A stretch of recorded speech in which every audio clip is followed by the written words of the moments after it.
Assalamualaikum warahmatullahi wabarakatuh. Apa kabarnya anak-anak di rumah? Semoga kalian selalu sehat dan tetap semangat ya. Nah, kembali lagi di video pembelajaran kali ini bersama Ibu Tia di sini.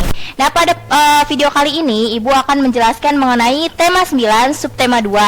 Nah, namun sebelumnya Ibu tidak bosan-bosan untuk mengingatkan kepada kalian untuk tetap mematuhi protokol kesehatan dengan menerapkan 5M selalu ya. M yang pertama itu memakai masker, kemudian mencuci tangan, menjaga jarak, menjauhi kerumunan dan mengurangi mobilitas.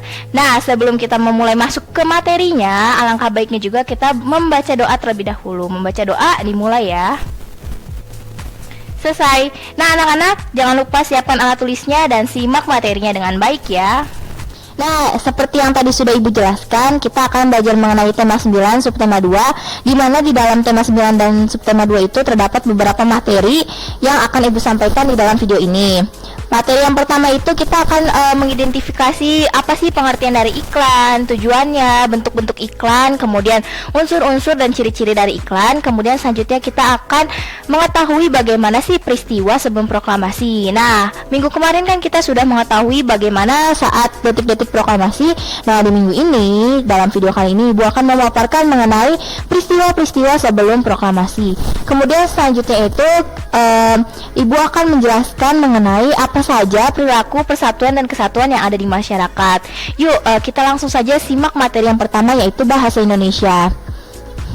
Nah, yang pertama itu pengertian dari iklan. Iklan merupakan suatu berita atau selembaran kertas yang dimana isinya itu ada kata-kata ataupun gambar-gambar, yang dimana gambar-gambar tersebut terdapat barang atau jasa yang ditawarkan, dan dimana iklan tersebut juga berfungsi untuk menarik perhatian konsumen agar mau membeli atau menggunakan jasa yang tertera pada iklan tersebut. Nah, ini di sini Ibu ada dua gambar contoh iklan. Yang pertama itu ada iklan minuman teh botol sosro, kemudian yang kedua itu ada iklan kopi kenangan.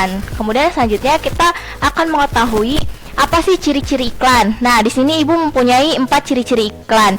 Ciri-ciri yang pertama, iklan itu menggunakan kata atau pilihan kata yang menarik dan logis di dalamnya. Jika kata-kata yang ada di dalam iklan itu tidak menarik, maka tentunya konsumen yang membaca itu tidak akan tertarik dan tidak ingin merasa dirinya untuk membaca iklan tersebut. Kemudian yang kedua itu iklan juga harus mempunyai kata-kata yang bisa mensugesti orang-orang atau menarik perhatian orang untuk membeli atau menggunakan jasa iklan tersebut. Kemudian ciri-ciri ketiga itu harus menggunakan kata-kata yang langsung menuju sasaran yang akan ditawarkan. Jadi informasi atau kata yang dipilih itu harus menonjolkan barang atau jasa yang akan ditawarkan kepada konsumen ataupun pembeli. Kemudian yang terakhir ciri-cirinya itu iklan itu juga kata-katanya juga tidak boleh bertele-tele, harus menunjukkan langsung pada sasaran. Misalkan makanan ini menunjukkan sasarannya kepada siapa, seperti itu ya. Kemudian selanjutnya di sini ada tujuan dari iklan. Kenapa sih kita harus membuat iklan untuk menawarkan makanan atau minuman atau barang dan jasa? Nah, tujuan dari iklan sendiri itu adalah memberikan informasi terhadap suatu produk. Itu yang pertama. Di dalam iklan kan tentunya ada tertera harga, kemudian barangnya, kemudian jasa yang ditawarkan. Nah, fungsi iklan yang pertama itu atau tujuannya itu yaitu untuk menawarkan atau menginformasikan barang atau jasa yang ingin ditawarkan kepada konsumen.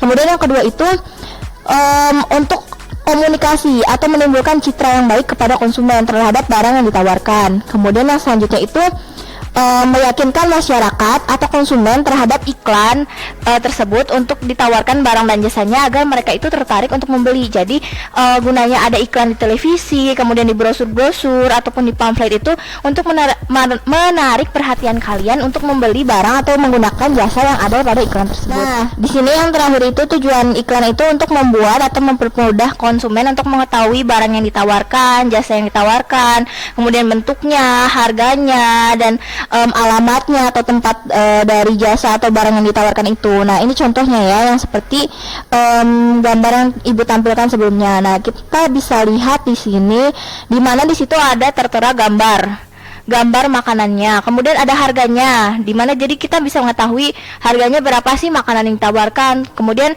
makanan apa sih yang ditawarkan, kemudian ada promo apa nih kira-kira dari iklan tersebut, kemudian tempatnya ada di mana. Nah, itu kita bisa mengetahui dari iklan yang ditampilkan. Kemudian selanjutnya setelah kita mengetahui tujuan iklan, nah di sini ibu juga punya beberapa bentuk-bentuk iklan yang bisa kalian ketahui. Yang pertama itu ada iklan pengumuman. Nah iklan pengumuman itu berbeda ya dengan iklan yang sebelumnya ibu tampilkan.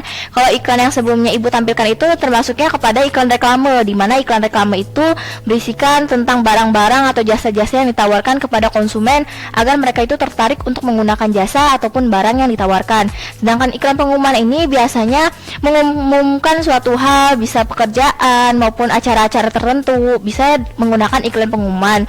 Kemudian di sini yang kedua itu ada iklan layanan masyarakat.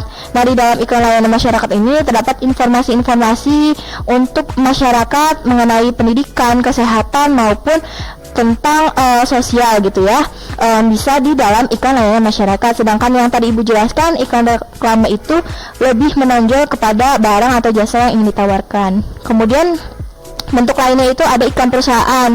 Nah di sini itu iklan perusahaan itu bisa ada lowongan kerja juga, kemudian mempromosikan perusahaan-perusahaan dan mengenai perusahaan-perusahaan lainnya ya, hal-hal mengenai perusahaan-perusahaan lainnya. Nah yang terakhir itu adalah iklan elektronik, di mana di dalam iklan elektronik ini berbeda dengan iklan-iklan sebelumnya. Bisa saja iklan layanan masyarakat maupun iklan pengumuman itu ditayangkan di iklan elektronik.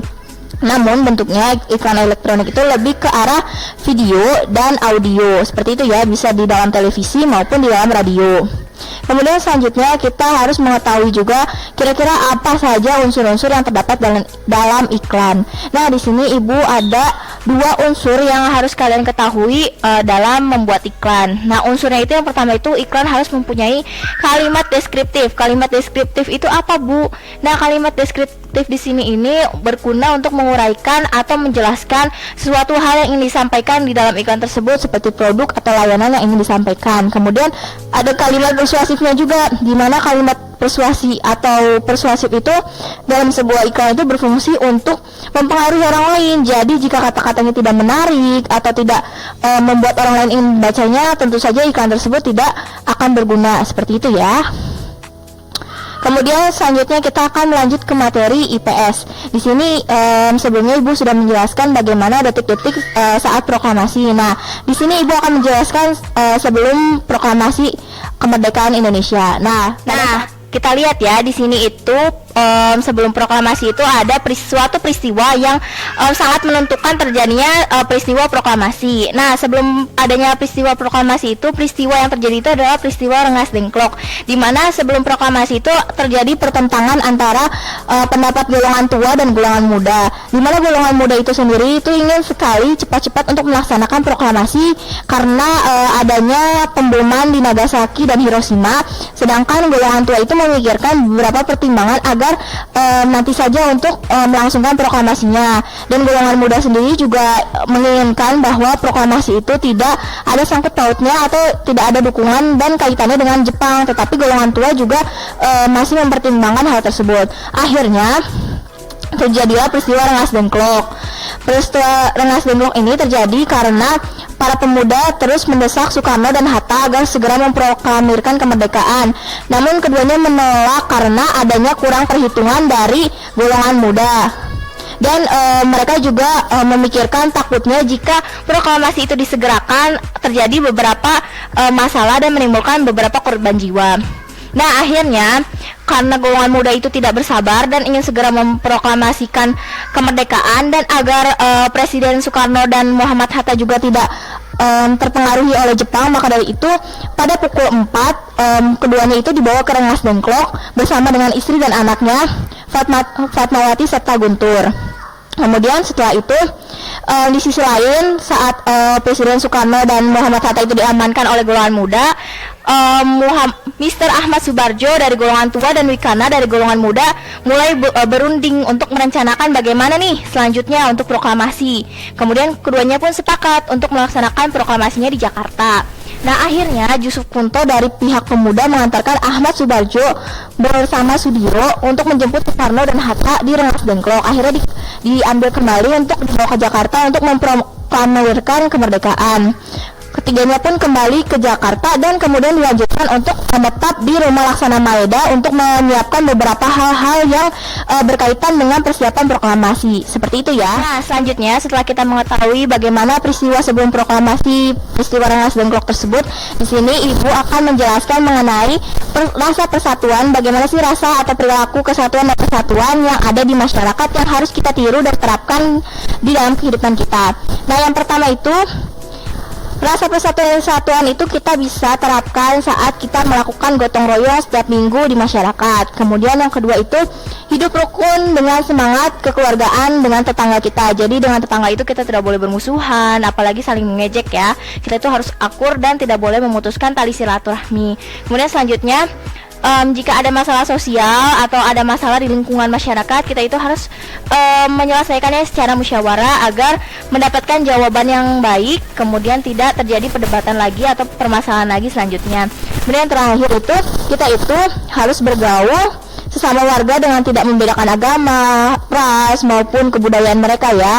Pokoknya meskipun tetangga kita berbeda dengan kita kesukaannya, hobinya atau apapun, kita tetap harus menjaga persatuan dan kesatuan. Dan yang terakhir itu, kita itu harus bersikap ramah baik sama tetangga maupun teman dan orang-orang sekitar kita. Nah, mungkin hanya sekian video yang dapat Ibu sampaikan. Kurang lebihnya Ibu mohon maaf. Wassalamualaikum warahmatullahi wabarakatuh.